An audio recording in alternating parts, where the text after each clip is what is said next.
నేను చూసిన మొన్న అమిత్ షా అంటున్నాడు పార్లమెంట్లో, అంబేద్కర్ అంబేద్కర్ అంబేద్కర్ అంబేద్కర్ బోల్నా ఫ్యాషన్ హో గయా. బరాబర్ ఫ్యాషనే, తప్పేమున్నది. అంబేద్కర్ మంచి చేసిండు కాబట్టి బరాబర్ ఆయన గురించి మాట్లాడుకోవాలి. మీలాగా చెడు చేయలే, మీలాగా దేశాన్ని గబ్బు పట్టియలే, మతం పిచ్చి లేపి పిచ్చోళ్ళని చేసి దేశంలో వేరే ముచ్చట లేకుండా చేసి మతం మాత్రమే ఉన్నది ఇంకేం లేదు దేశంలో అన్నట్టు గబ్బు లేపలే దేశాన్ని. మంచి కోసం ఆలోచించిండు, ఆయన కోసం ఆయన ఆలోచించుకోలే. ఆయన కావాలంటే ప్రపంచంలో ఎక్కడైనా సెటిల్ కావచ్చు. ఆయన కావాలంటే ఆయనకున్న తెలివికి చాలామంది ఇప్పుడు మనోళ్ళు మన ఇళ్ళల్లో పిల్లలు కూడా ఎక్కడనో సెటిల్ అయినరు, మళ్ళీ రారు కూడా తిరిగి మళ్ళీ ఆలోచనలు కూడా లేరు. వస్తావురా భయ నన్ను అడిగితే మా దోస్తులను వాళ్ళని వీళ్ళని ఏముందని ఆడుకొస్తే మళ్ళీ చుట్టాలు గిట్టాలు అంతా సతాయిస్తారు, ఈడనే మంచిగా సుకూన్ ఉన్నది. అట్లా ఆయన కూడా చూసుకోవచ్చు కావాలంటే. ఎందుకు చెప్తున్నా అంటే నేను అర్థం చేసుకుంటానికి ప్రయత్నం చేసిన అమెరికాలో ఉన్నప్పుడు. ఒక మన దేశంలోనే ఉన్నదా రిజర్వేషను, ఈ అమెరికాలో మనకి ఇటువంటిది ఉందా అని చూసిన.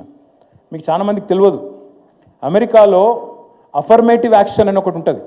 అది కూడా ఇవాళ పెట్టలే, 1950-60లో పెట్టినరు అక్కడి ప్రభుత్వం. ఎందుకు పెట్టినరు?